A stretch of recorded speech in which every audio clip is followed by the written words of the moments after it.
Hello and welcome to Shinsopan, our little book club on the internet. I'm your host Jay, and Bea.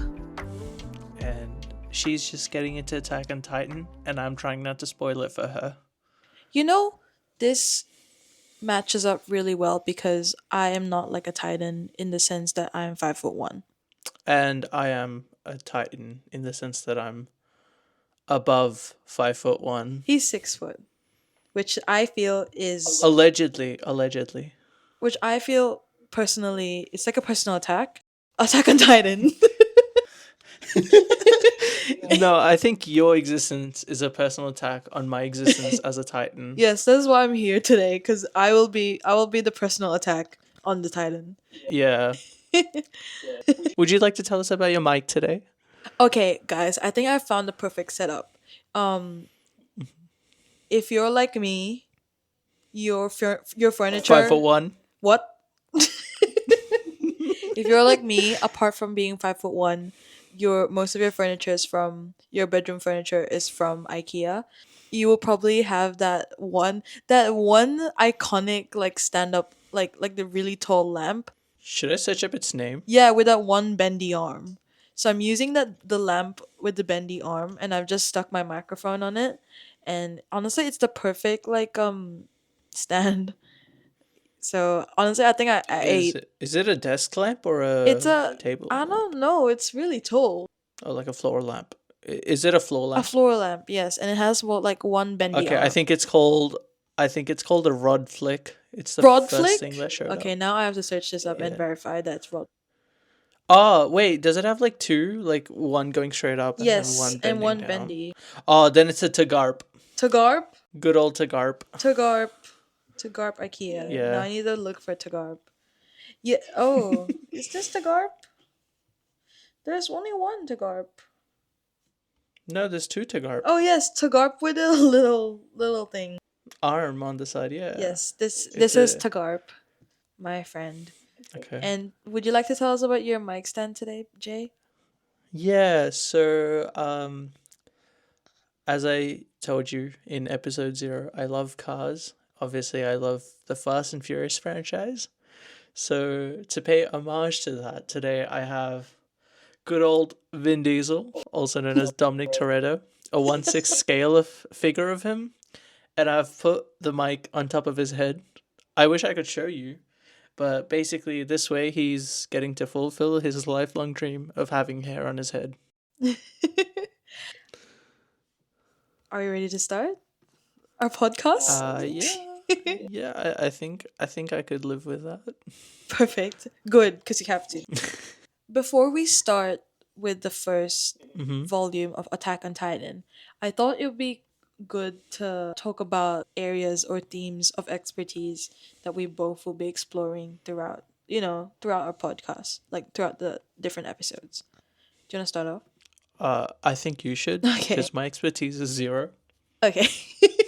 I disagree, but yes, okay. I'm not sure if it made it into the cut of episode 0, but I did literature for a bit, so I like looking at the themes, like the literary themes that you'll find in manga. I'm also a conspiracy theorist. So I will also be bringing up many theories. Some of them might be whack, some of them might be not whack, and then Jay might gaslight me. So we'll see.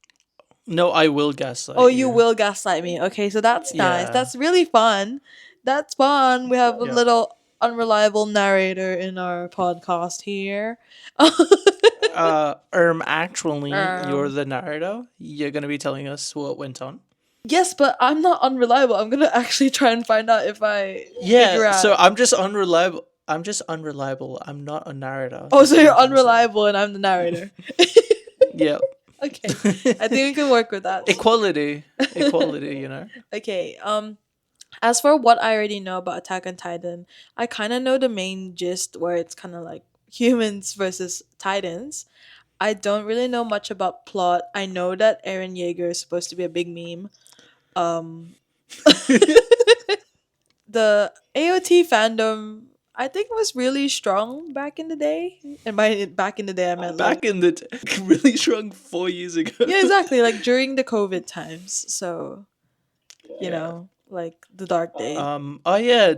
Don't forget to share the fact that you know a couple of Attack on Titan shit posts that I sent you. True, true. That's all the media I've consumed. So yeah, really excited from what I've read. I get really angry when I see French fries because they're not called freedom fries. Oh yeah, I remember that. It's like the brain rot that I collect Yeah. from Jay every now and then. I just did basic English. I don't really have any expertise in big quotation marks. Um, my expertise is in trying to connect two very unconnected things. What my English teacher used to call reaching extremely. You want to shout out your English teacher? Yeah, dude, shout out to him. His name was Mr. J. I love him. Oh yeah, We Mr. can J, keep that my in. home group teacher as well. Yeah. Um, but yeah, I don't really have expertise. I just connect two very disconnected things, and sometimes it turns out to be right, but that's just dumb luck. It's okay. Everything is a game of luck. It's okay. Yep. Yeah, exactly. So, with that being shared, oh yeah, also I really like over analyzing things. So, I think once I found myself analyzing why one of the characters' cars was red in a movie, like there was no point to it. It was just a red car at the end of the day. but but I did analyze it, so we have that. I love it. Um, I reckon this yeah. podcast is gonna be like 20% us going down weird rabbit holes just to find out there was no payoff in the end. I have a couple weird rabbit holes, but not like suspicious ones, just funny ones for us today. Yippee! I'm excited. Okay, should Yeah. we get into it? So why don't you start us off with what chapters are in volume one, and I guess at the end we can also share what volumes are going to be like what chapters are in volume two, Yeah, just so yeah. So that like like everyone, a little book club, yes, so everyone knows what reading to do by next week. it's your little homework, guys. That's we're Yeah, assigning you this will be homework. worth 50% of the grade, and you are being graded. Yes, no retakes. Um, and we will be asking you what is in the first panel of the second chapter of volume two. So there you go. Yeah, Anyways, yeah. but yes, Attack on Titan volume one. So excited, yippee! 4 chapters. So if you've read that already, good for you, nerd. Um, First 4 chapters, yep. yeah. To be more specific, the titles are To You 2000 Years From Now, That Day, Night of the Disbanding Ceremony, and First Battle. Yes, indeed. Indeed. Let's start. Yes.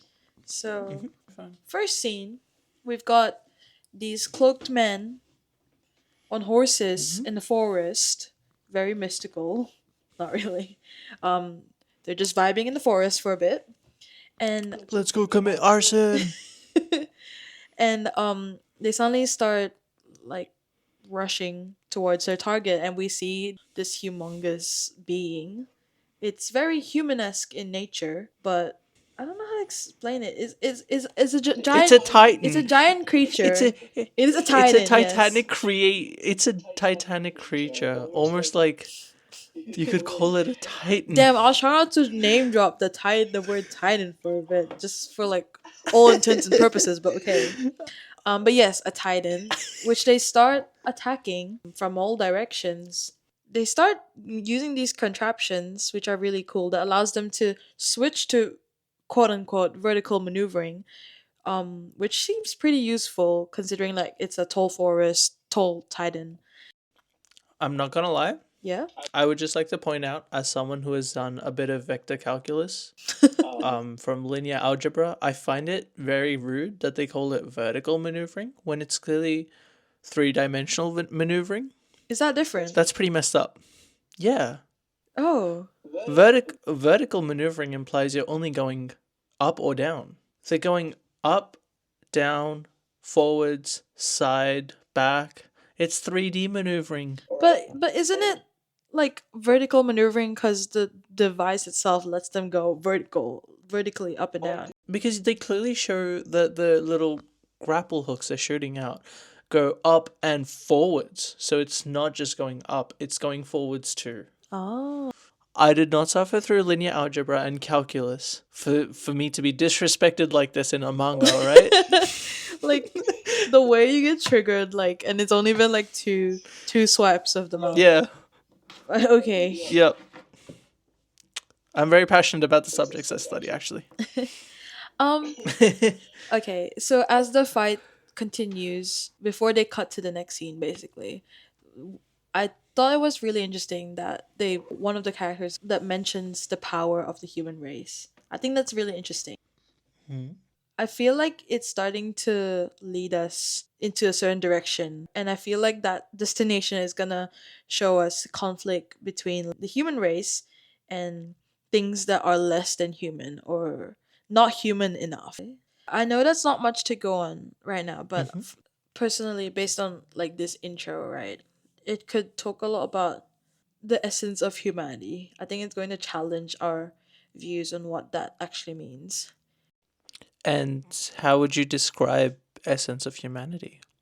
We'll have to see, but I think it will challenge our views on whether that means like strength as individuals slash as like a race, but also being able to overcome. I think there will be internal, conflicts because I feel like that's also being part of human, and then maybe being able to overcome that somehow. Maybe that could be something as well that is explored here, but we'll have to see. Do you reckon something like the identity of someone as a human is going to be something that's challenged within the manga?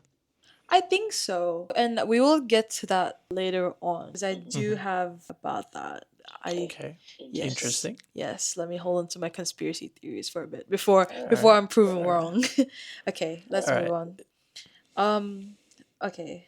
And then we cut scene to our first glimpse into our main characters. So we have Mikasa, very cutesy with her little scarf. Very mindful, very Okay, demure. yes. I know for a fact that it's a red scarf, I think, because I think I've seen photos. Is it?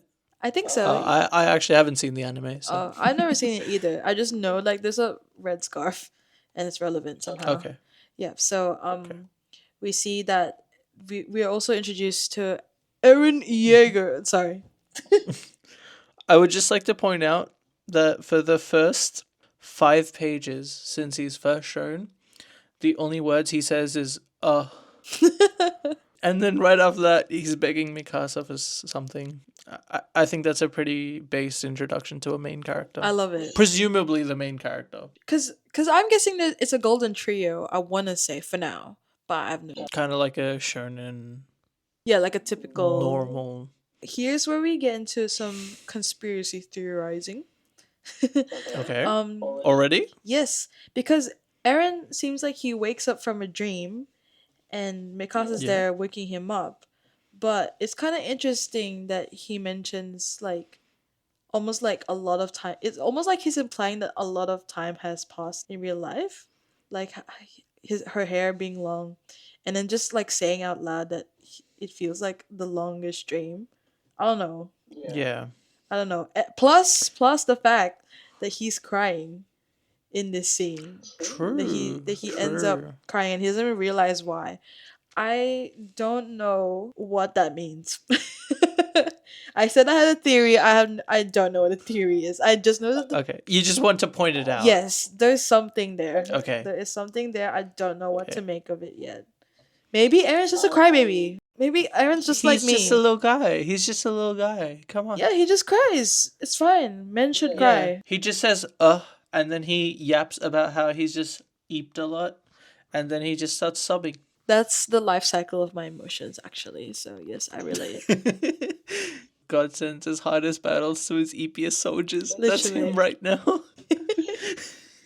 Aaron is just the EPS soldier. and then we see 3 numbers on screen. Yes, 845. Super ominous. Hmm. No clue what that means again. Yeah. Initially, I thought it was like a countdown of some sort.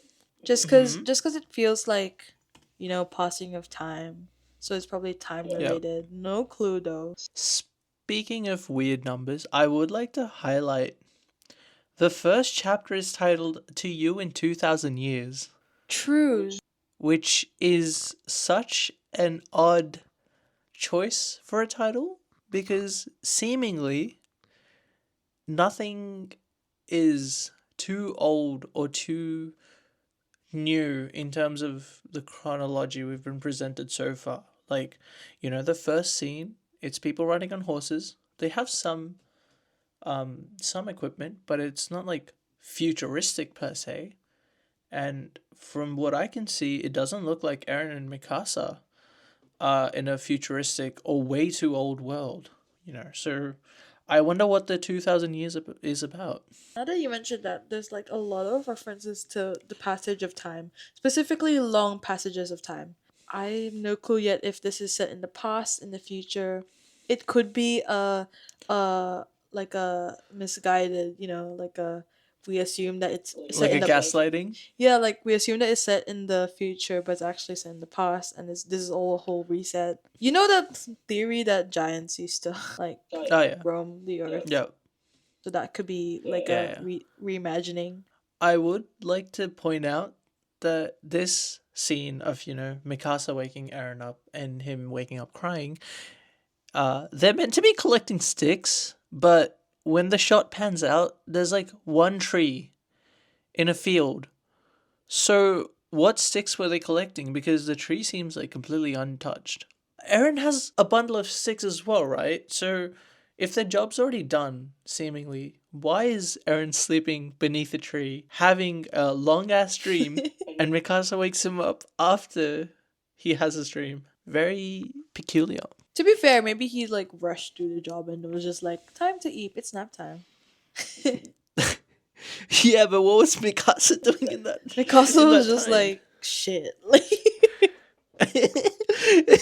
She just stood there in disbelief, seeing Eren do his work, and then started after he went to bed. she just stood by like a guard dog for like 2 hours while he was sleeping. She has that dog in her. So now we start going into the world building. We see, I think one of the key features of AOT's world building is of course the walls. It's the most striking thing. So we see like the 50 meter, right? 50-meter walls that encloses the town. Very scary looking, very dystopian really. And you can sense that like civilization as we know it has been isolated. But at the same time, you do need to see that it is a very industrial civilization. You'd probably assume it's around the 1800s level of industrialized. You see cannons on top of walls and ways and mechanized gates and the ship. You're right. Like it's not like them being closed off means that they're They're not progressing. yes, like there hasn't been progress. No, it's really interesting to like this is kind of like a sort of irony. Like they've learned Yeah, how to grow within the confines of their walls, but obviously it yeah, seems like they haven't really ventured for like outside and they haven't really succeeded outside. But yes. yeah. One thing I do want to point out, one of the things I found really weird, even when I was reading it for the first time, one of the panning shots in chapter one, there's a waterway with a bridge going over it near the wall. Yeah, the bridge is right next to the wall, and there's seemingly no way outside of the walls. So the water travels under the walls, and these ships are assumedly meant to go from one side of the wall to another, like cutting it across in half or quarters. I guess this goes to show that you'd imagine that the walls are quite tiny, but if they require ships to go from one side to the other, it's actually pretty big. But it's probably like the size of a city. Like I would say it's even the size of a state. That would make sense considering the amount of like logistically it would make sense to support a bigger network. And it doesn't even look like they're cramped in. Like you see houses far apart, the main city street's really wide, and it's really spacious overall for a society locked inside a bunch of walls. That's true. Actually, I think that does fit really well with the description of the map, showing how they've like strategically there is like a small section of the wall that is just a town. Yeah, So maybe that is what we're seeing, like the outskirts. yeah.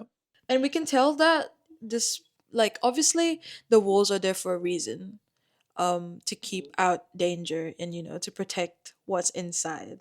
And we can tell from the vibe, from the vibes, if we give them a vibe check, the atmosphere is very peaceful.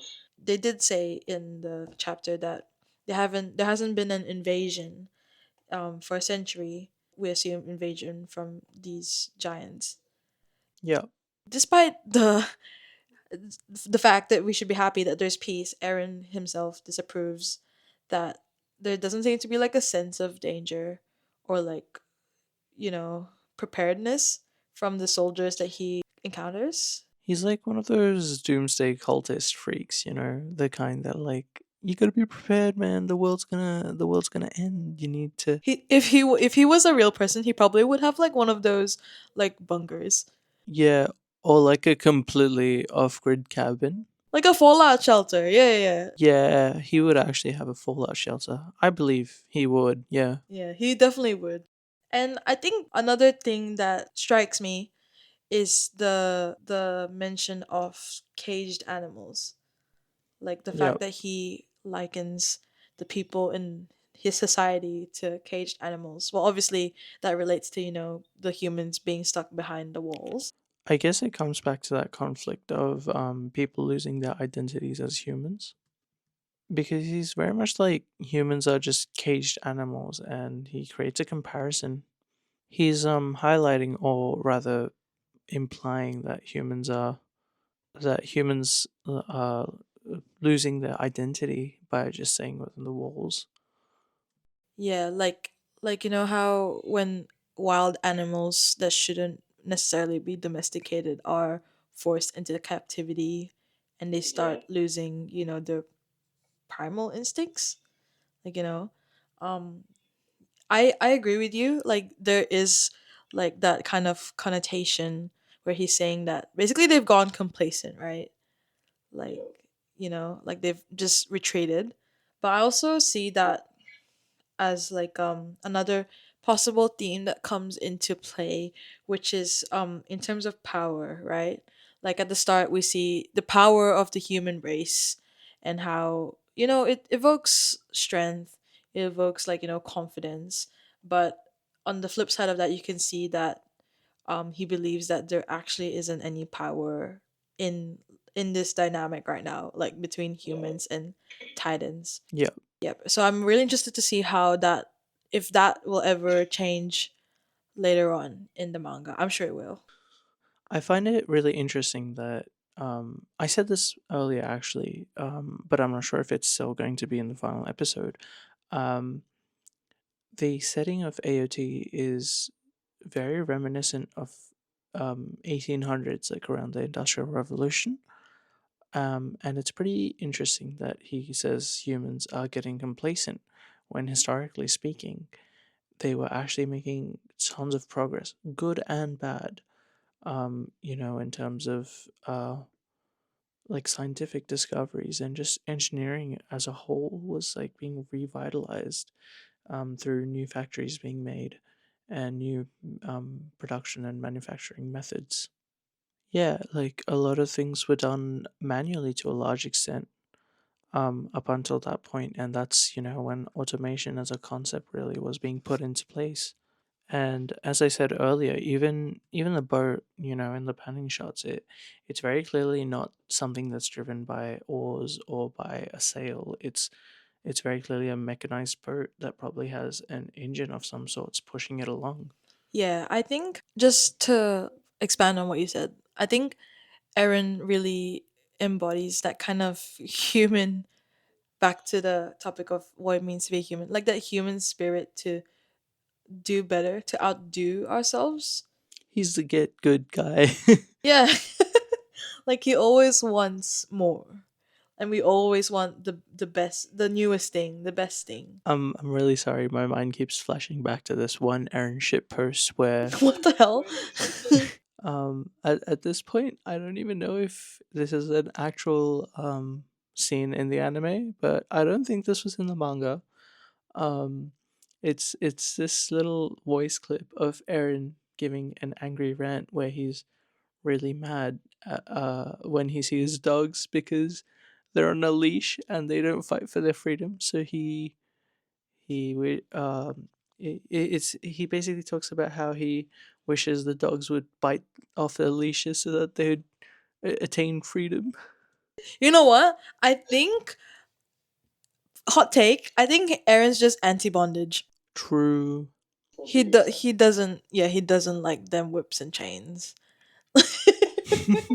You know that song lyric where sticks and stones may break my bones, but whips and chains excite me. No, it does not excite him. He gets excited another way. He gets very angry about it. He prefers the sticks and stones. That's why he collects them.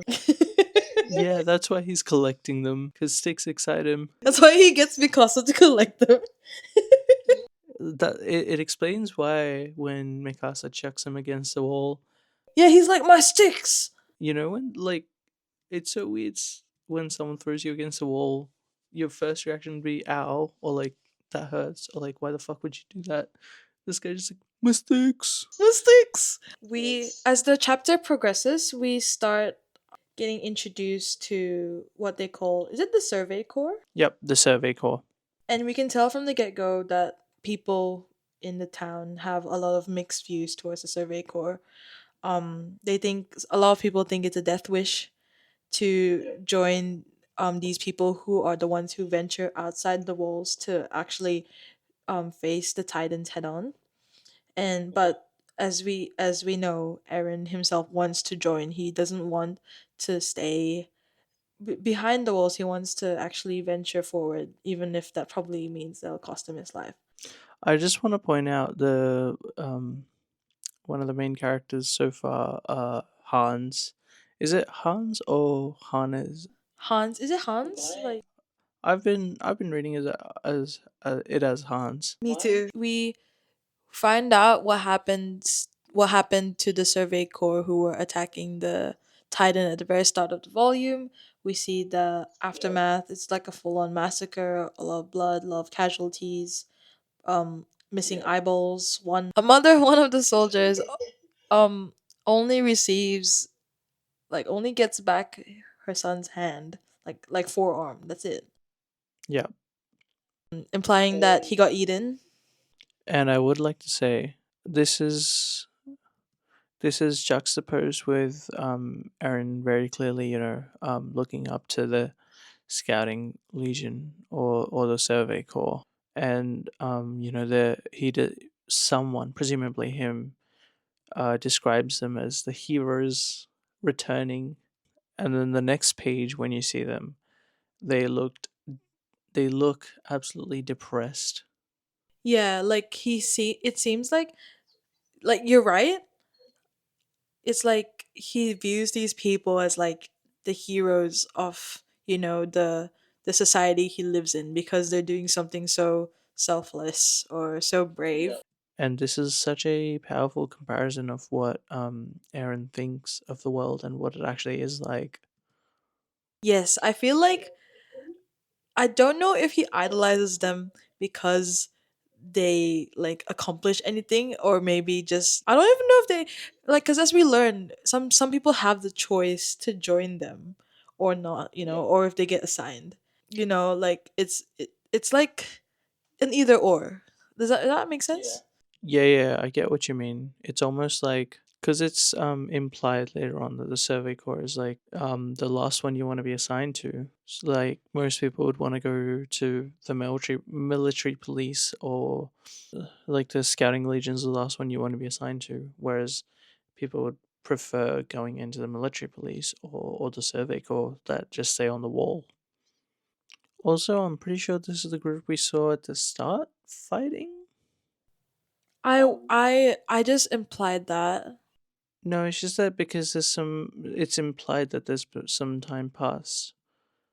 Well, I just assumed it. So unless you're telling me there's a theory there to be hatched. Um, coming, that's what I thought when I was first reading this, but coming back to it again and rereading it, I see it as the first, the opening is what Aaron possibly dreams of. Like he sees the scouting legion as um, full of valor and excitement to fight for humanity, which is why it hits him really hard when he sees them all beaten and bruised. The second possible path is that, it's just like an actual fight, and the whole opening so far was like a little suspense, like just to build some suspense for the readers to wonder what actually happened with the fight. Yeah, I think my first time reading this, of course, I think I went with the second, like your second iteration of it, where it was kind of just like it showed the dichotomy of, like, violence and war outside the walls, and inside the walls there is, like, there's it's like there's tranquility and peace, and so there's it's like balancing that, like, one can happen because of the other. Yeah. It was a really powerful statement when one of the soldiers was like, the person leading the charge was, said told the mom, we accomplished nothing. So that just, yeah, links back to, that power dynamic we see here. Like, even though they seem very prepared and they have all these resources, at the end of the day there is no power here. Yeah, I feel that compares with Aaron's statement of, we're trapped like animals and we're not making any progress. And, at the same time, going outside the walls is not really making any progress. Yes, so it's very much like, basically it's almost like they've been abandoned per se. Like, they're, yeah, not, they've had to the only reason that they're surviving is because they've altered the ecosystem, which has already determined that they shouldn't be alive. Does that make sense? Yeah, it's giving God is dead and we've killed him. There is no god now. This leads me to another theory that I have. It was the one that I was mentioning late earlier on, when they said that, yeah, we did not accomplish anything. We are no closer to finding out what these things are. I I'd like to think that, because, as a science person, from an evolutionary standpoint, there is probably like some sort of close relative, like, in terms of the evolutionary tree between humans and titans. That's what I want to believe, at least, just because of the likeness of the titans and the humans.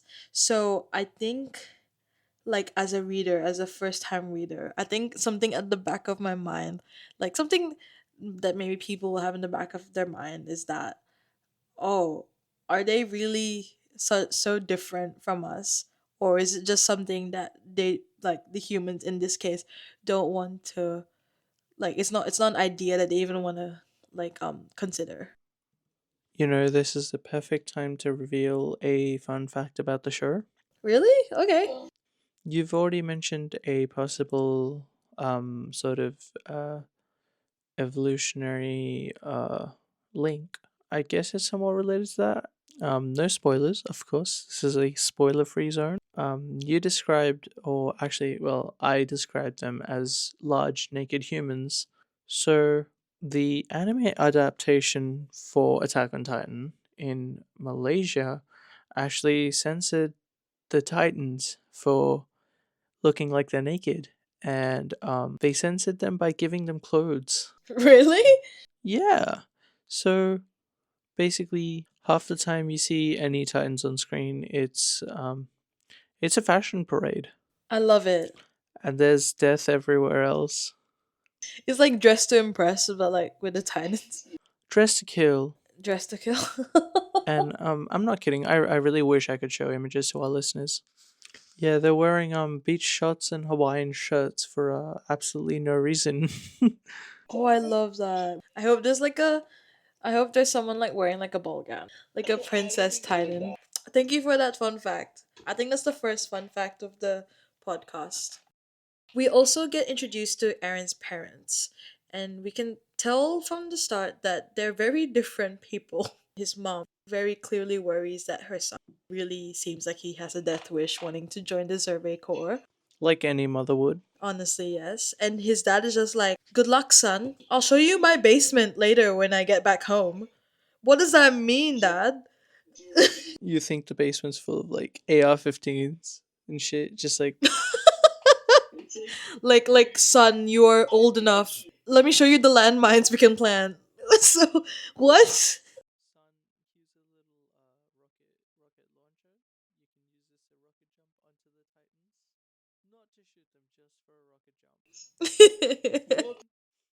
I also, not really a theory, but Mhm. genuinely, what is in that basement? And I'm scared Yeah. because his dad's a doctor.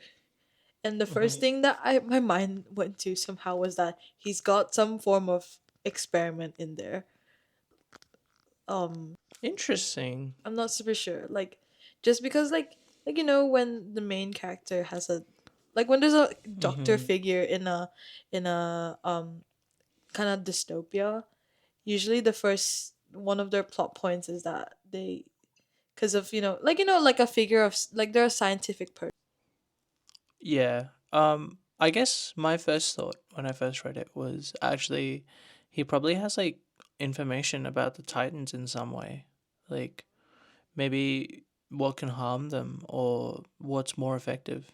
Yes, because wasn't he like critical to some he helped out a lot apparently like with the like some disease happening in the community, or was that Yeah.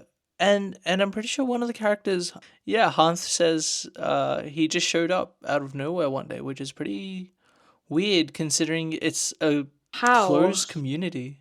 Yes. Right? Like, where did he come from? It's a closed community. They're in walls. Like, and it's really weird because they don't say he came from one of the outer walls or the inner walls. He just says he showed up.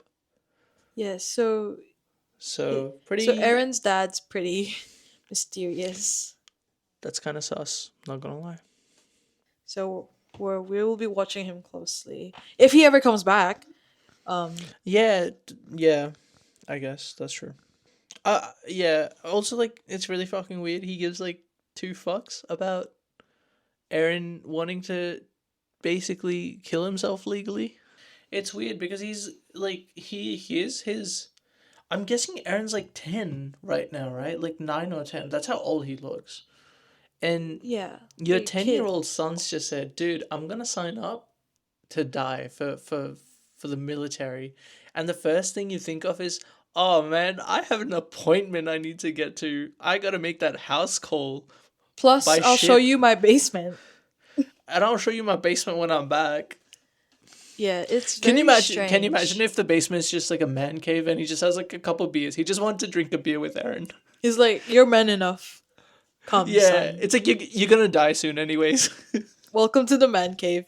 Imagine if that was all that was in there. Like just Yeah, a like PS5. Like honestly,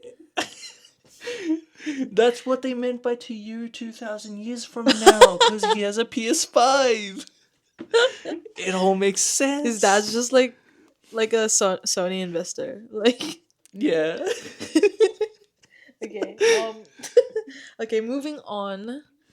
I think that's where this is where also where we kind of start seeing Mikasa's character being developed. Like obviously we can sense that Mikasa's close to Aaron's family, Yep. and is trusted by Aaron's mom specifically telling her to look out for Aaron. And I feel like Yep. that's like this kind of like I want to say older sister, but I don't know if they end up together, so I don't want to say that. Like this guardian like this Yeah, guardian. figure. Yeah. Also, I think it's really subtly hinted, but I don't want to say anything. But if you look at the way they're drawn, uh, Aaron, Grisha, his dad, and Aaron's mother. Does Aaron's mom have a name? I don't think I have a. Yes, yes, she has a name. What's her name? It starts with a K. I know it. It's like Kalura. Karen? Is she No, Karen? it's not Karen.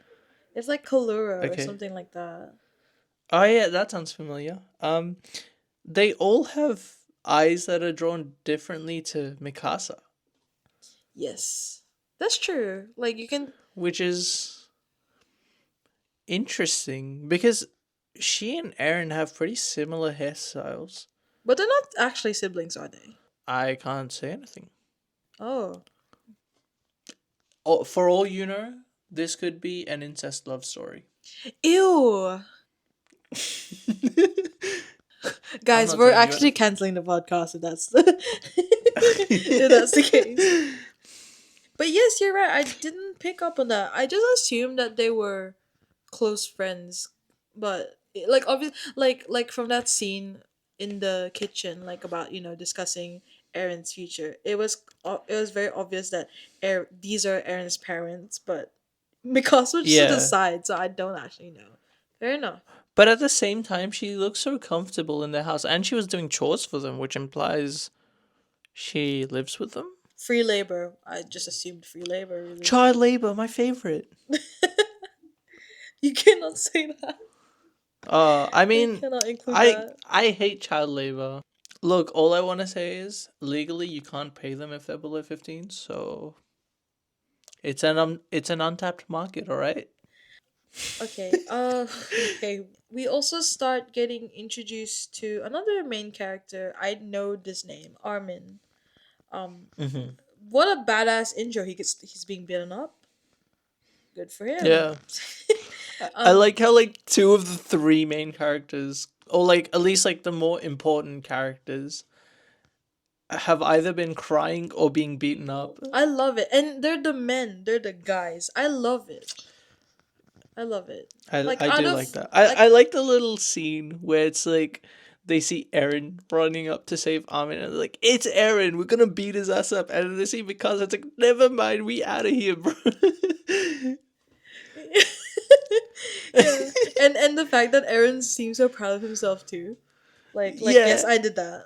Like no, you didn't, I guess buddy. that I guess that goes to like show his like kind of like his ignorance is bliss character, because like he seems to really embody that sentiment where like he doesn't know what the Titans can do, he doesn't know what humanity faces, he Yes, just has ideals in quotation marks. yeah. As a character, right now, I feel like his values are so like fleshed out for a kid. Like and it's very much like my way or the highway. So I'm quite curious to see how that's gonna pan out. Because in this volume itself, they get older, and they start actually making a difference in their society.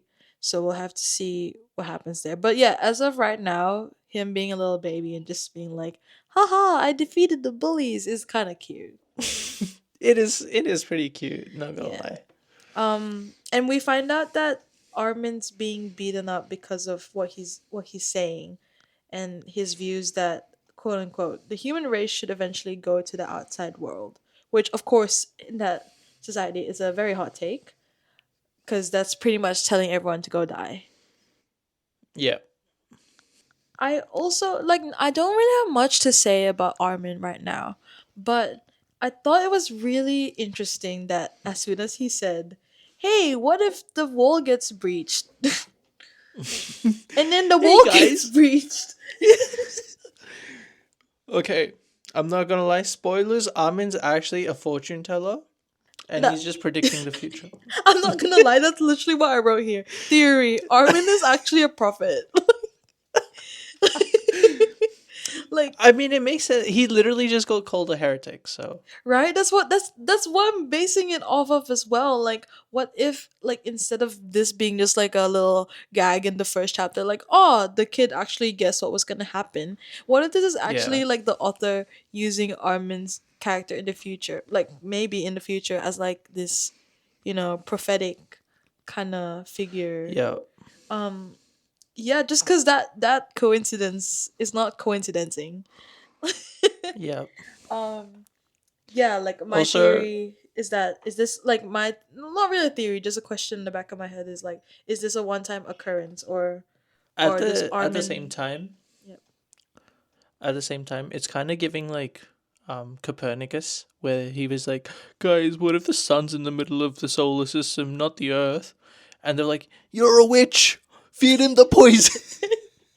Yeah. you know? Yeah. If Armin was alive right now, what would he be? Because Aaron would definitely be the dude with the apocalypse bunker. The doomsday cultist. Yes. Armin would probably be Armin would be the weather boy because he knows the weather. the weather boy.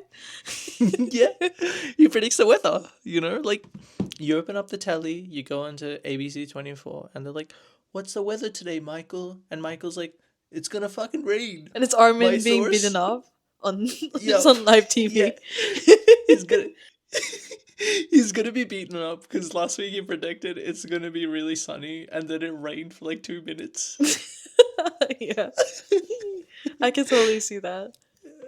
And yes, so we see that this is our first encounter, technically, with the colossal titan. Mm. This humongous force of a guy. Um, I'm not gonna lie, I kind of wanted to. As soon as you said humongous, I wanted to follow it up with Big Chungus. Big Chungus. This is his nickname, Big Chungus. Yeah, so we Um, see Big Chungus. he's really terrifying from a character Yeah, design standpoint. I'm not gonna lie. It feels like he has more teeth than normal human size head would For have. sure. His teeth are Like, like are like relatively small to his actual body. yeah, like I'm not imagining that right. Like that's it's like That's a way too too many. many teeth, right? Yes, for sure. Also, like the way he's posed, like his eyes. I don't know why they look a bit sad to me. Really?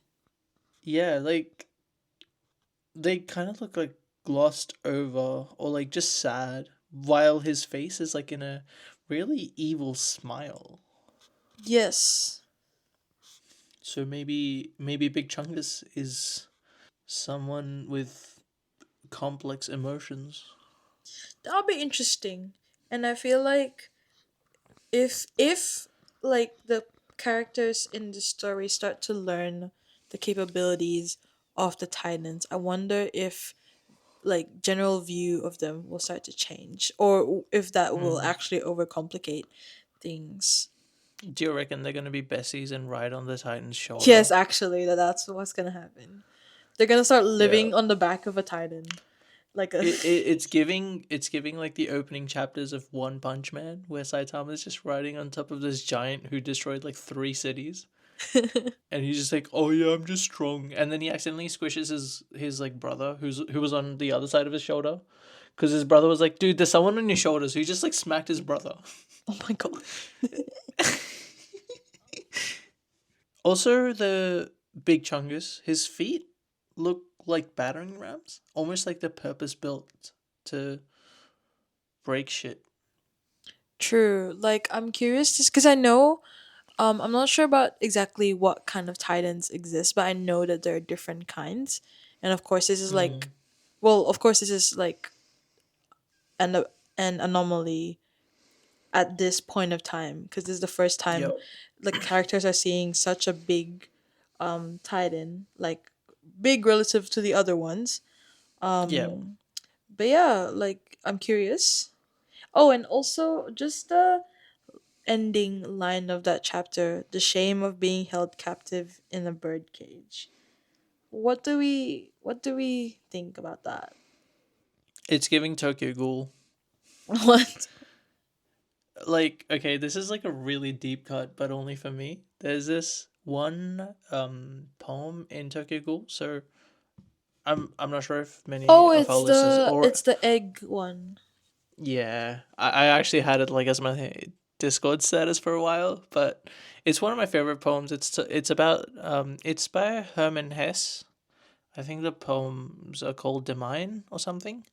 It's something. It talks about like a bird like being born out of an egg, and like the represents its whole world at that time.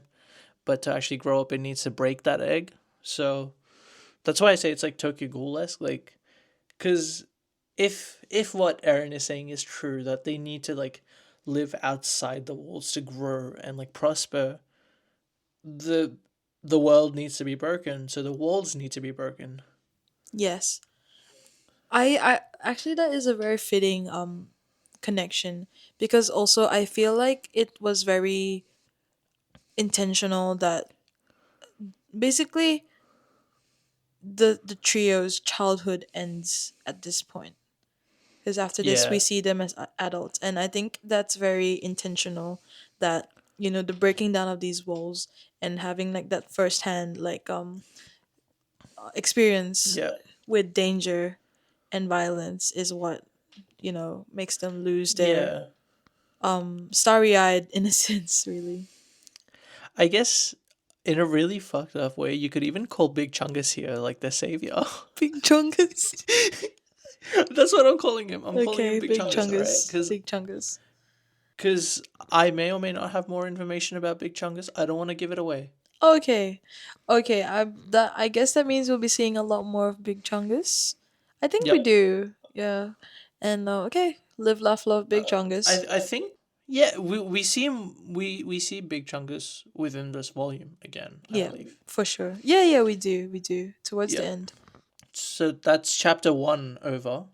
So as we go into the second chapter, we start learning about the history of mankind in this world.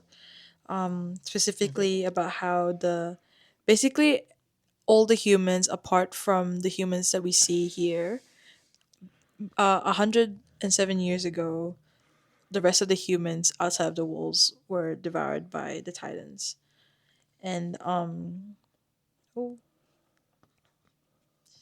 and that was the point where the ancestors started building these walls to keep them out. Oh. Mm. At this point in the novel, in the volume, we find out that time has forwarded 5 years. So I do want to highlight something. So they state 107 years as like common knowledge, which I think is such a weird number to be common knowledge.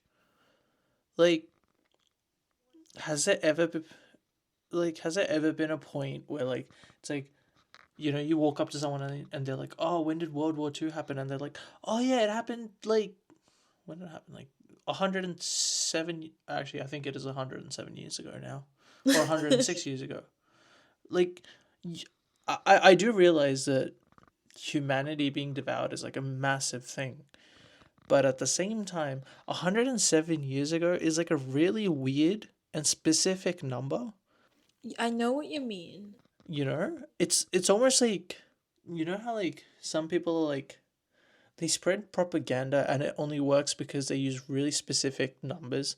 It's like this like you're more likely to believe like Dettol kills 99.99% bacteria Because there's a instead of specific 100%. because of the Yeah. specificity to it.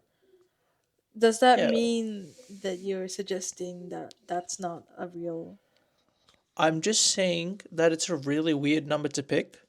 And I actually searched this up, right? So 107 years ago from today was 1918.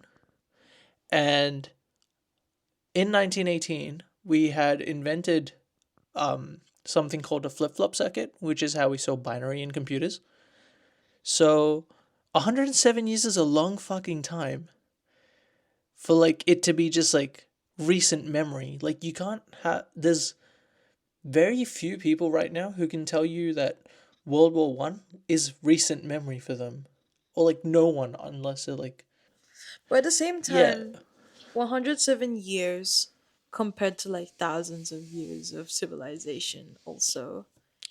But that's the thing, right? Like the civilization we see Okay, let's assume that 107 years ago they built the wall. They saved themselves. They would have their knowledge intact, right? So the technology they have is 1800s technology. Like it's clearly not further than that by too much. So how is it that um in 107 years they haven't like evolved more, considering that they're gonna have a shortage of resources to build and progress within the walls. But they probably would have they wouldn't have progressed much technologically. So for 107 years they've had the same technology roughly, like to a large degree, I'm assuming. So I don't know, it just feels really weird, like 107 is such a long amount of time. And like most people, Hans, for example, in chapter one says the last attack was like over 100 years ago. So why are they telling us now that it's specifically 107 years ago? That's true. Like there are instances where it is clear that there's a specific like point in time that they're referring to, but at the same time there's ambiguity. Yep. Yeah. Something Yeah, something to that's what I'm trying to say. something to take note of as we go Thank into you for the being concise. yeah. um okay, and now we're okay. So now we're seeing what's going to happen with the colossal titan that disappeared. With the use of Yep. his legs, it starts breaching the actual wall. We come to find out that that wall's name Wall Maria, Yep. and basically just chaos ensues. Right? Everyone's shocked that wow, one kick, and the walls just a massive hole there. And I think like for the kids at least, I'm just gonna call them kids for now, right? For the three kids Mm-hmm. at least, I feel like this is where their perception of safety just shatters. Yeah. Yeah, like you weren't really safe, were you? You know. Yeah. Um. So I thought that was really interesting that this event is the last that we see of them for now, as children. Mm. Um. Well, of course, we also know what happens here. Um, our first main character death. Yeah. Yeah. I do want to say something here. The Titan that eats Aaron's mother, right? The one that causes the first death. Yeah. It looks like the hairstyle. I don't know why, but it like the hairstyle's a bit too prominent to me.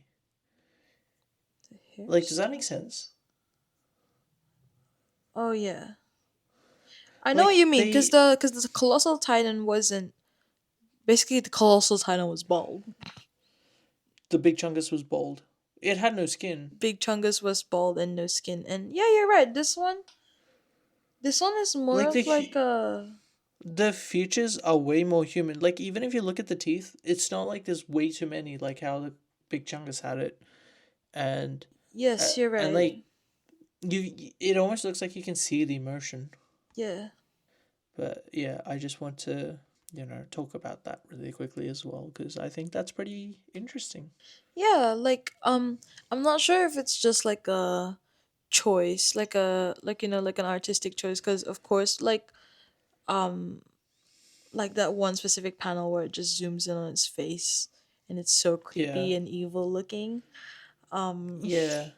like this one, like how you said that there was like kind of like sadness in the eyes of that of Big Chungus.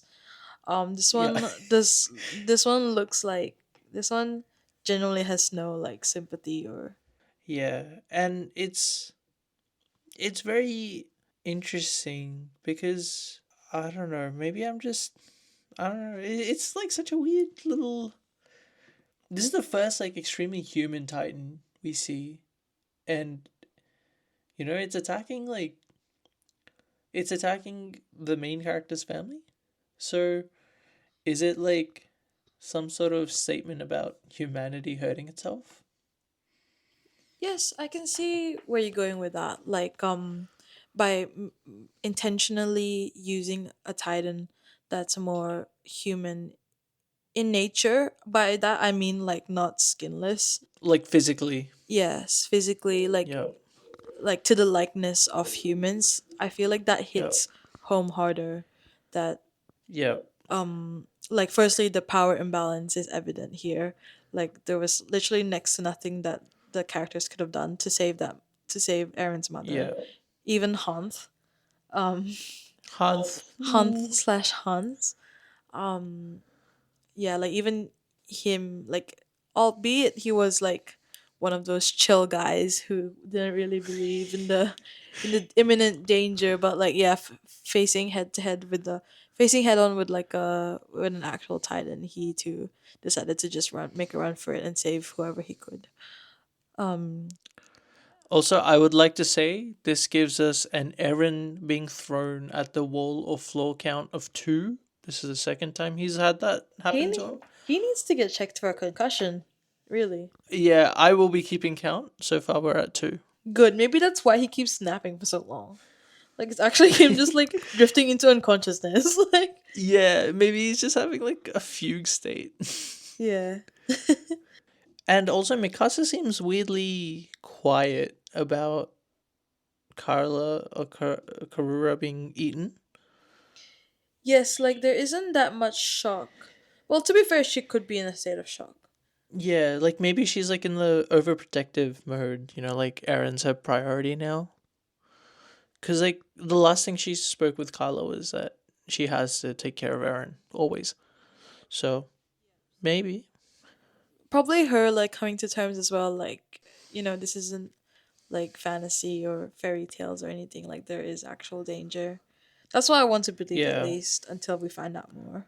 And then we go on to see a new Titan breaking through the gates Yes. of the wall right after they close it down. After Eren and the gang evacuate.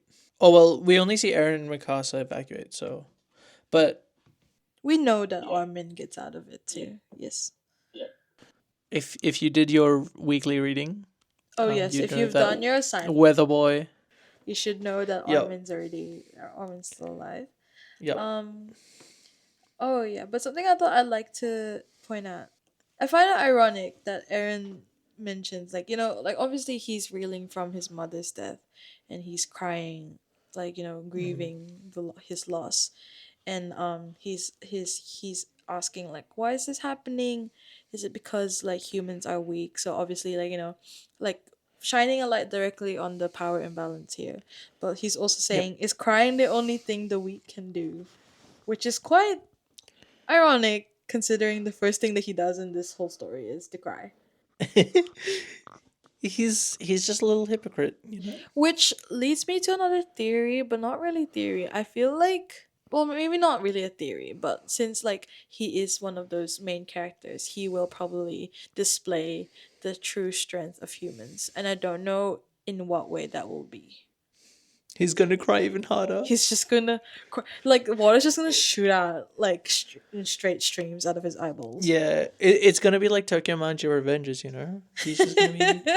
He's gonna be like a good pal Takabichi. He's Oh just my gonna god, cry. Takamichi.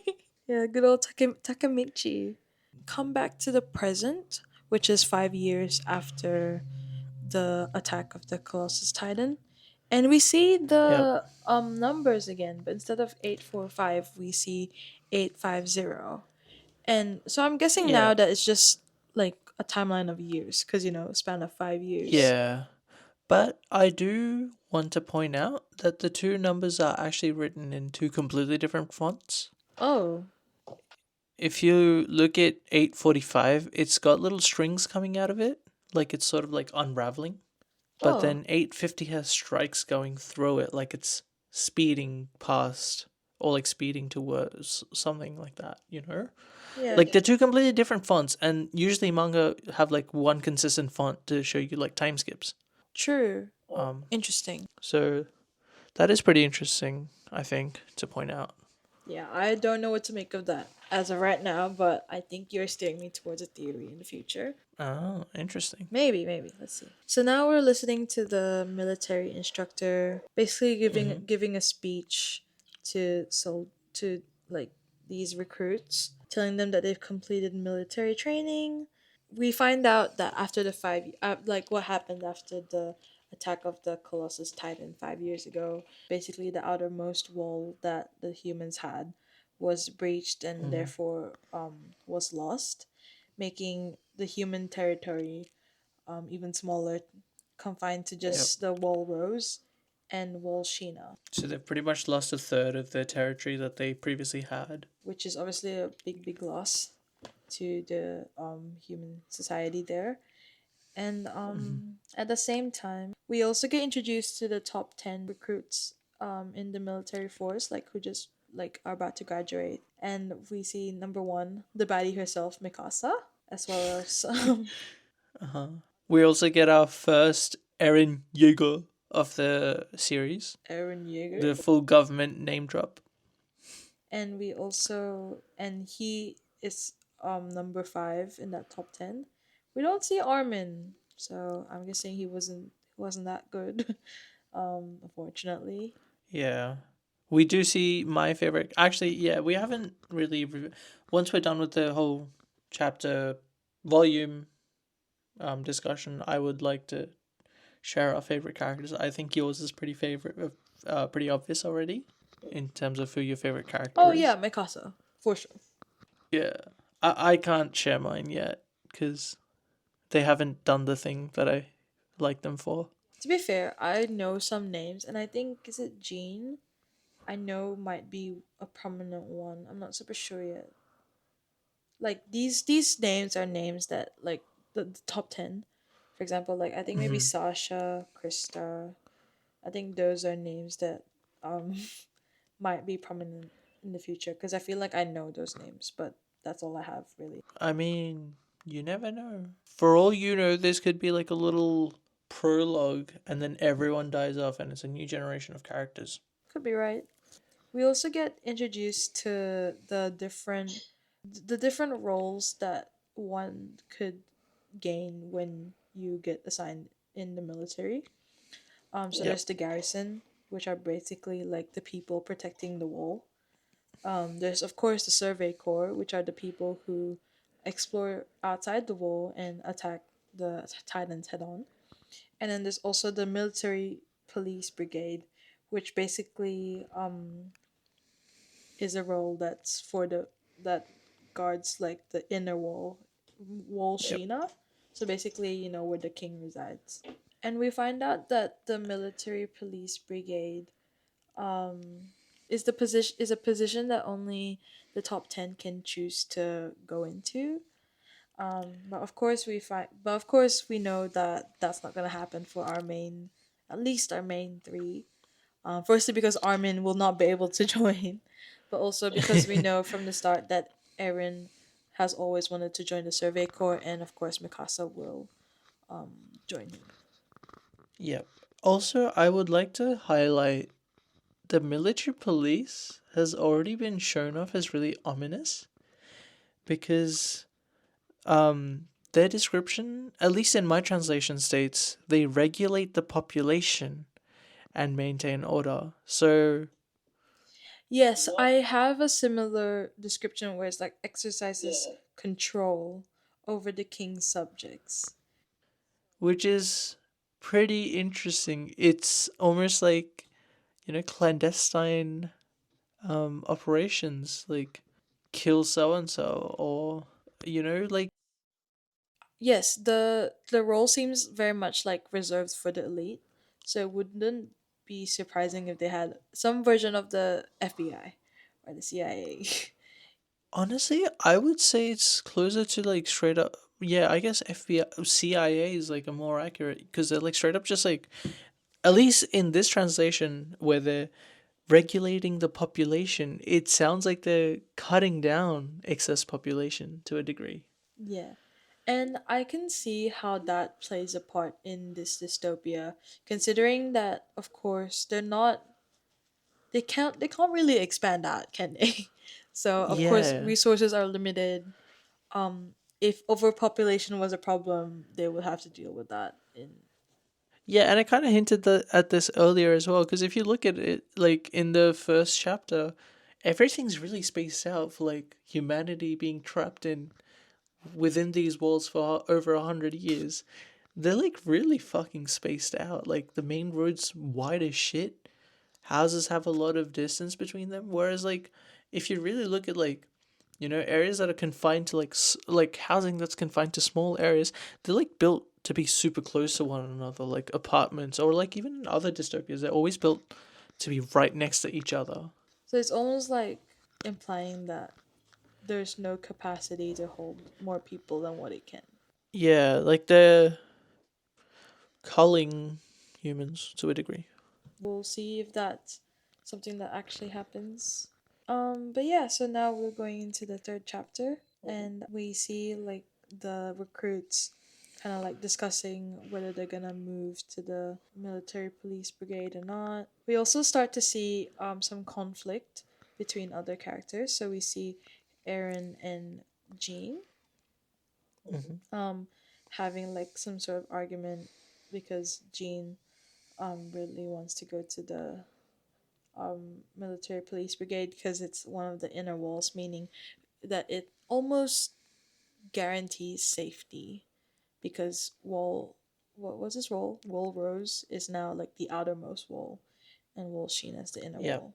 So I feel like actually on that note, I also have a theory that the different walls, at least in this society, can be a representation of class in the story, if that makes sense, like Hmm. related to what you say about like the culling of the subjects in by the police brigade. I reckon that just like in almost like the Hunger Games, where the capital is the most abundant and the most Yeah. is the most capable of thriving. Once you go to the I outskirts, volunteer as tribute. that's literally um Aaron's Yeah. just cosplaying as Katniss. I mean, technically, there is a hunger game of sort. The Titans' hunger for humans. True, true. I reckon that I feel like that will also come into play because I believe that somewhere down the road, just like Wall Maria, Wall Rose is going to be breached, and then it'll be a matter of how much, like who gets saved, why. Also, as a self-proclaimed action manga connoisseur, I think this fight scene, Eren does not deserve the title of second place in their hand-to-hand ranking, according to Yeah, the he other kind of just students, got him beaten up now. because not even the fact that he got beaten up, the first kick he throws, bad form. I am disappointed. All right, this is not acceptable in a real fight. His his groin was clearly open, and that clearly would have been more effective. What the fuck were you thinking? I didn't really care for the fist fight. I love that Mikasa just picked him up. Really. Oh yes, the Eren being chucked against the wall counter is now at 3, and he does get a concussion. So See, actually, I yeah, doesn't he say he falls asleep? he gets thrown to the I, floor. Does that count? no, he has like a little like just right after it, he has a little concussion episode, and he like falls to the ground and falls asleep. And then we see that Armin joins Mikasa and Eren, and we find out Yep. that Armin is proactively going to join the Survey Corps. And despite he himself knowing that physically he is not as capable Yep. on a fitness scale, basically. Also, we see a little flashback of Eren with his dad, which does clarify that his dad did manage to survive the attack because Eren says, "You've been acting weird ever since mom died." Yes, so we know for a fact that at some point after the events in Wall Maria, like in the destruction of Wall Maria, Aaron's dad does come back, but it's Yep. way more ominous. And I don't know what to think of the timing of it all. Does that make What do you sense? mean? The fact that his dad, as soon as Aaron's dad leaves, like everything just goes to shit basically. And I don't know when exactly Yeah. he comes back.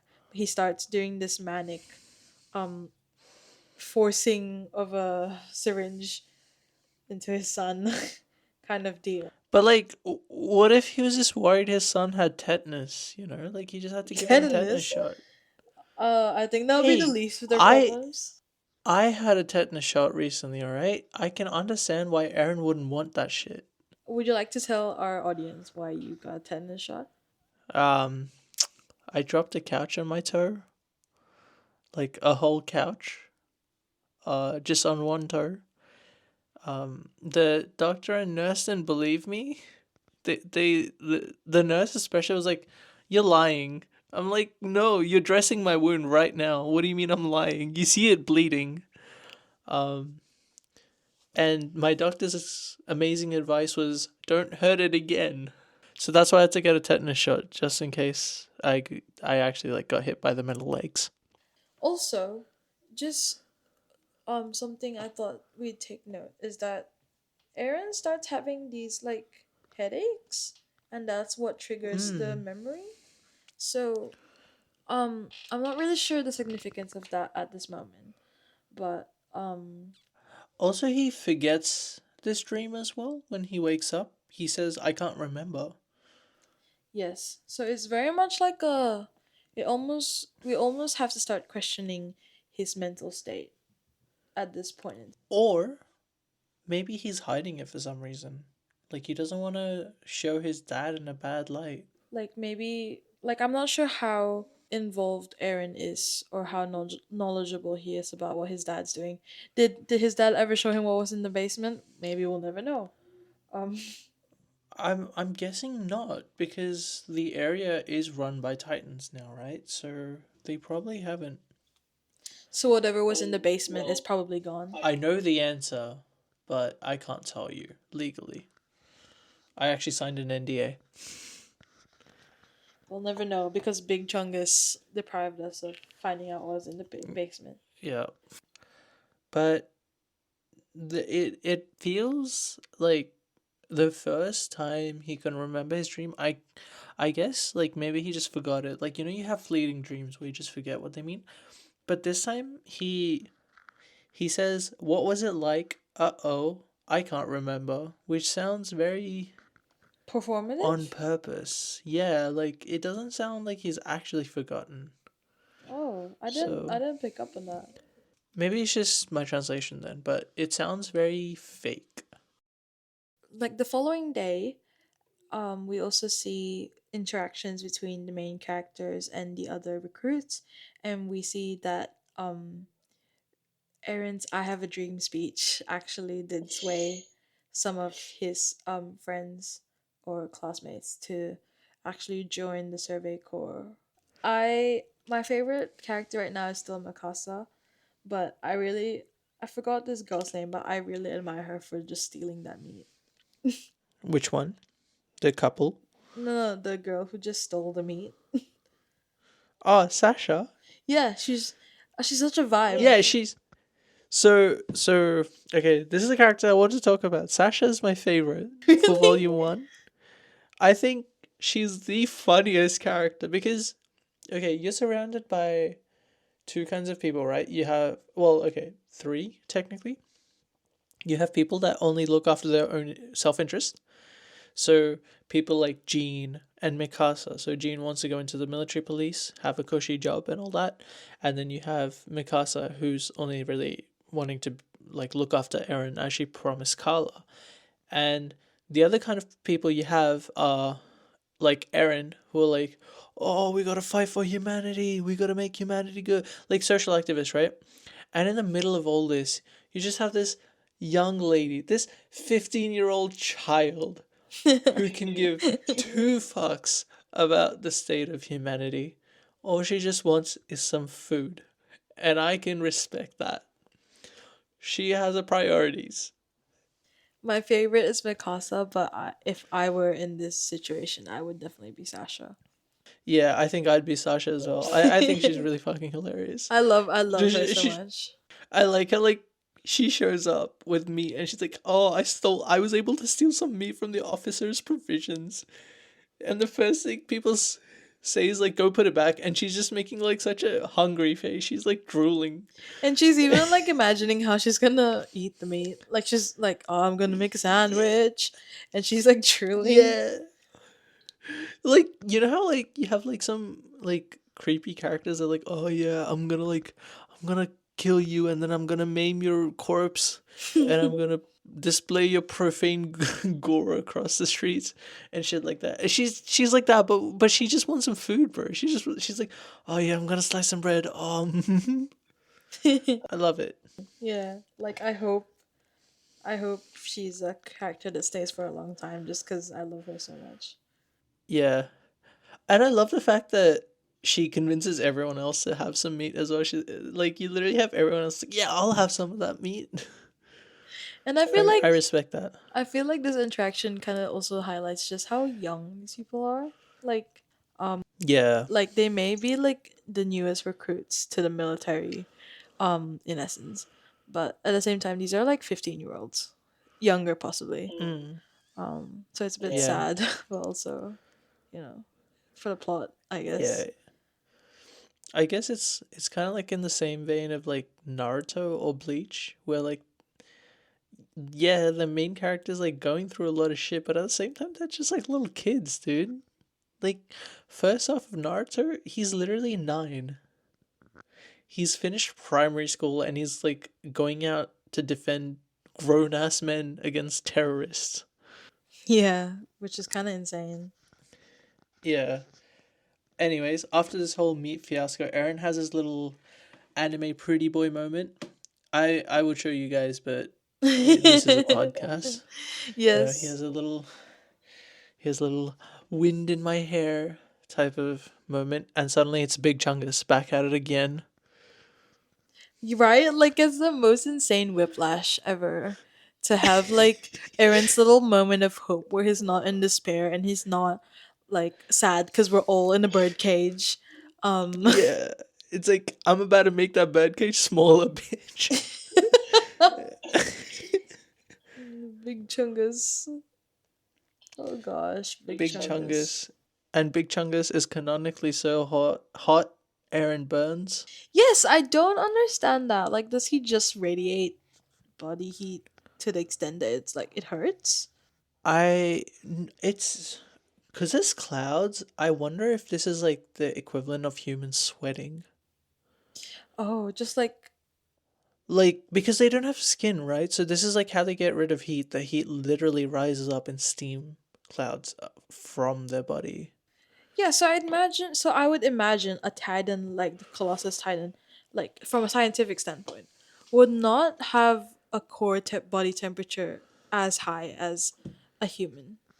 Unless it is, but because of their Maybe size. they do. Maybe they do, and maybe like because they say like within. I think it's within this chapter or like by chapter 4, they do inform us that a Titan can regenerate. So maybe they're just like so warm that the blood that would be in a normal human's body would just boil up around them and come off as steam. But then they regenerate that blood right away.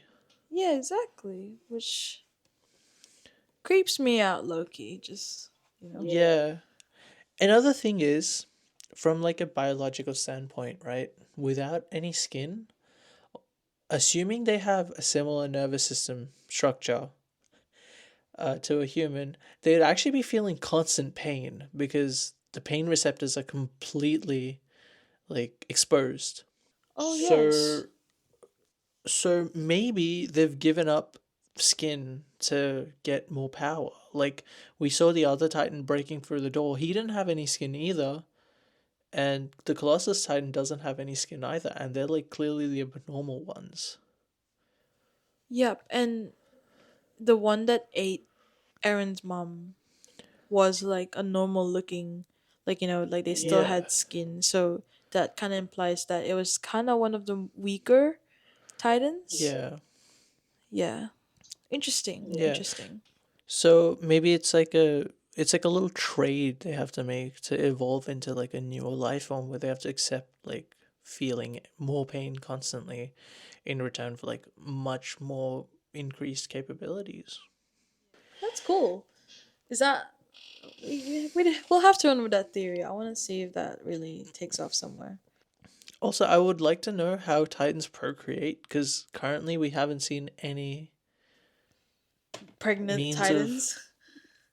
we haven't seen any means of procreation, Oh yeah, true. to Because they put it lightly. mentioned that I haven't seen any dicks flinging about. Titans don't have reproductive organ. Yeah, so how are there more Titans? Oh yeah, this brings me to a theory. Well, not really theory, like just something in the back of my mind too. Like, how do they procreate? Like, how does one obtain a species?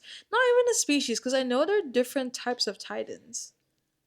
So they're not technically the same species, are they? Maybe it's like okay. This is just a possible theory cuz I this is what I first thought, right? Maybe it's that as Titans grow older, they grow bigger in size, and then at some point they go undergo like either they can evolve into an anomaly or they can choose to undergo something like mitosis, where they split into two smaller Titans. Oh my gosh. Oh my You know, gosh. like the little dancing guy meme where he like points down and then he produces two images of him. It's mitosis. Mitosis, exactly. When they go through, so either they become overgrown and start displaying weird powers at the cost of their skin, or they become mitosis. They undergo May mitosis. Yeah, like they make some trade. For now, we've only seen like skinless Titans being anomalous, but maybe some other Titan makes a kind of other trade to get like an abnormal power while keeping the skin, you know? But yeah, that was the theory I had when I was reading this for the first time. That they probably undergo mitosis at some point. Mitosis. Mitosis. We see that like a fight starts, a fight ensues really at the side of this Colossus Titan, and Eren gets this flashback of like his, the trauma of his mom getting eaten by a Titan. We get the Eren Tatakai. Tatakai. Have you never heard that? No, what is that? Oh, it literally just means fight. We'll have to watch the anime. I only know about the anime because the opening sounds like they're saying the bees and the eagles. It's like Oh. na na na na bees and the eagles.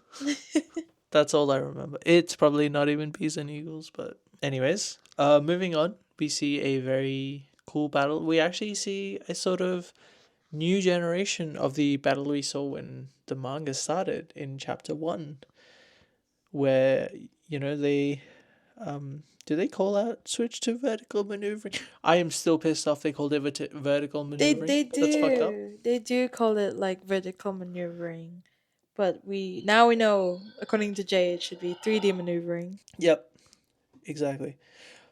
Also, there's this very cool spread of Eren having his little boss boss girl anime moment where he's standing in front of Big Chungus and he's like, "Haven't seen you in 5 years." It Loki looks like Big Chungus recognizes him. It's like, "I know you, you little shit." Like there is some sort of recognition there, and Mm. instead of like running away like 5 years ago, um, oh my god, the way I just remembered a name suddenly, Levi.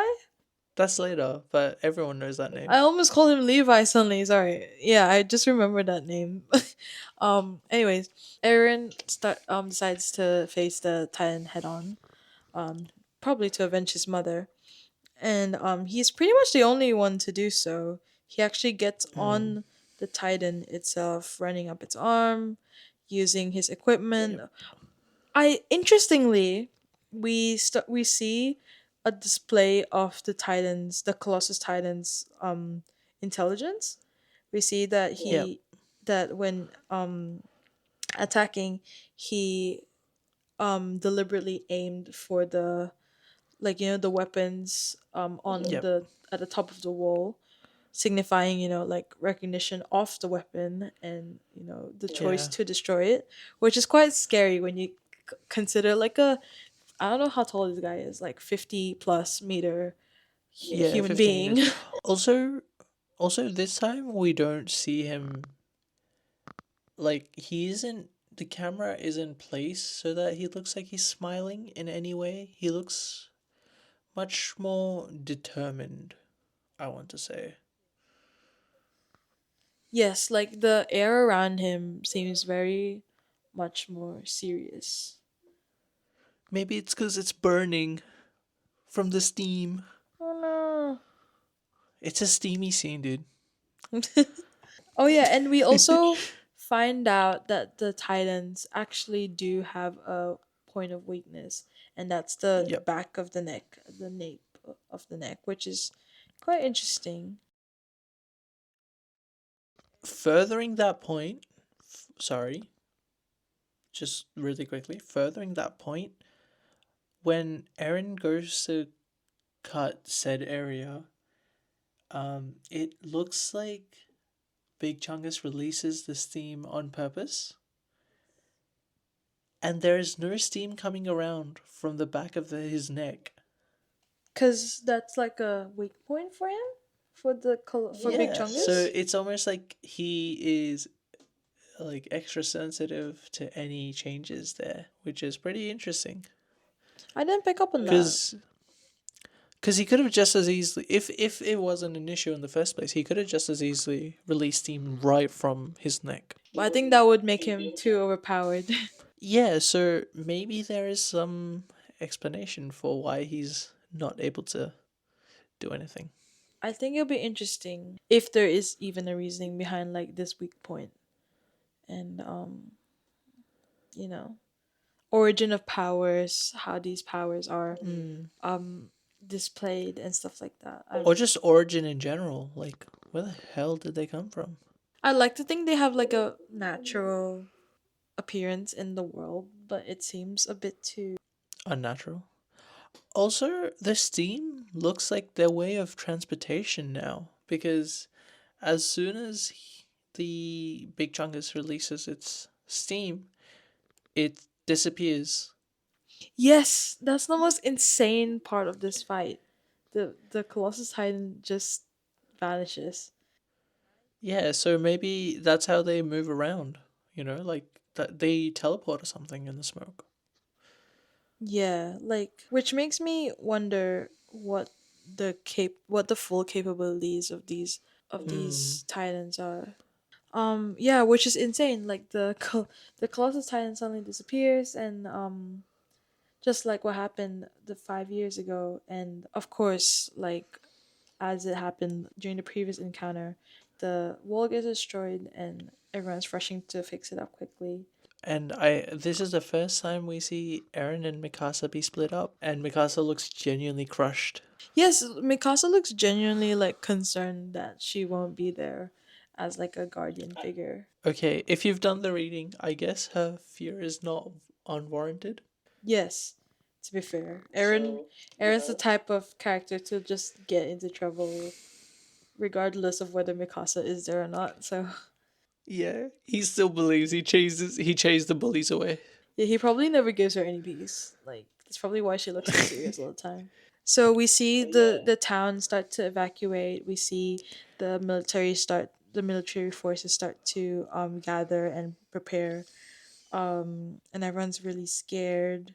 Just terrifying, really. Like this is war, Yeah, it's like straight up wartime for them, right? and these are like Like recruits who've just graduated. they haven't even chosen who they want to work for properly. So Yeah, and especially for like those people like, was it Jean, or basically just the people who wanted to retreat to the inner yeah, wall. Jean and Marco and And wasn't there like a was it? couple going to get married? Like I don't. Yeah, like the two people Aaron calls out. It's like, oh, young couple like yourself. Was it them? It just proves to show that war really spares no one. Also, it also proves that Aaron's a fucking dumbass and doesn't know about subtlety. Aaron's just in his own world, really. He'll say anything, do anything, fight anyone and anything. Um, Yeah, but I guess like to a degree, he doesn't seem like your average shonen protag, who's like, I believe in my ideals and like um just like a real fucking nincompoop. Like yes, he's dumb, but even in his fight against Jean, he shows like he has prowess, like and he can like stand up for his beliefs. It's not like your average like shonen protagonist at the start of the series where they just have like really strong ideals but they can't back it up. Like he So actually does something about it. Since we know him from, from when he was younger, 5 years ago, like, yeah, like he's acting on his morals and his beliefs.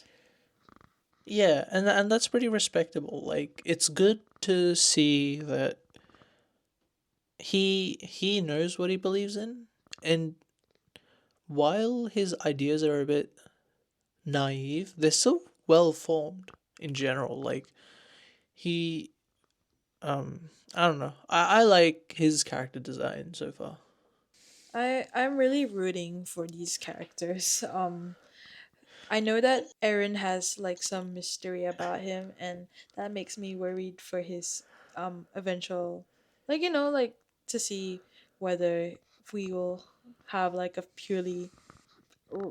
righteous protagonist, or if this is gonna be more of the case of like a complex layered morally gray protagonist. Who knows? Maybe the story actually like takes a complete like 180 and Aaron grows up to be like, someone who devoutly believes in like we need the walls and like you can't live without them.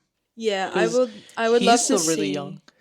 Yeah, I would love to see if his views get challenged to the point that they change. Yeah. Anyways, we see this really gruesome scene of one of the new recruits. I think that's Jean. It's Thomas getting eaten up by a Titan, and Aaron breaks formation, being your average hot-headed main character, and goes straight to fight said Titan, and he loses a leg right away. It gets chomped on by a Titan. And I find this really interesting because as all of this is going on, we see Armin and he flashes back to a time when he first tells Eren about the outside world. Mm. And the first thing Armin thinks about is him teaching Eren about freedom from the walls and the outside world. It's almost like I saw it as like I don't know if this is imagery considering they are literal images, but it's kind of like a good um what's it called? Not a facsimile. What's similar to a facsimile? Like it's comparable to Eren losing his freedom technically. Like he can't go to the outside world in this state. Yes, I know what you mean. It's kind of like we see in real time how this sets him back physically, but also like mentally, like like since young he knows he's capable, and like he's mentally and physically capable of helping the Survey Yeah. Corps and wanting to make a difference there. So to have that right, or that opportunity to be ripped away, quite literally ripped away, Yeah. must be, you know, a true hit to his mental. Yeah. Yeah. Yeah, and then the flashback instantly cuts to Eren like standing up on his single leg now. And we actually see Armin being eaten up by a Titan. Yes, And Armin, our poor Armin. He just wants to spread the our word. poor little weather boy. Um and Eren heroically dives right in and of course he gets chomped. But this time his arm flies out of the Titan's mouth. I actually have a theory about Really, about this. this arm. Not just his arm. So it's not really a theory. I guess it's like my interpretation. Um, and as I said before, I love going for really disconnected things. Like I love making big reaches, you know? So the first time we see his leg get cut off and the leg is swallowed by a titan. So it's taken away by a Titan, right? So his freedom's being taken away by a Titan. The second time we see the rest of him being eaten except for his arm. So just bear with me. If a leg represents the ability to gain self-control and freedom, to you could see the arm as a symbol for power or like the strength to do anything or like the ability to fight, for example. If you just bear with me. Like, okay, so what do you do with legs? You move yourself, right? So your freedom of movement being taken away or being hindered by a titan. Um, but this time he eats. What do you do with your arms? You do actions, you do gestures, you fight. So his arm is still outside the titan. It's a really shitty it's a really shitty reach, but it's almost like uh his will to fight still exists even though he's been swallowed by the titan. Oh, I know what you mean. Like the action of reaching out, reaching forward Yeah. is Yeah, still like reminiscent of like that hope. yeah. And the chapter ends with Mikasa turning and looking back. So whether this means that Armin inherits his will to kill all the Titans, or Mikasa enforces it next, um, it to me that's what it would have hinted at. I like that. Yeah, it's like a passing of the torch as well.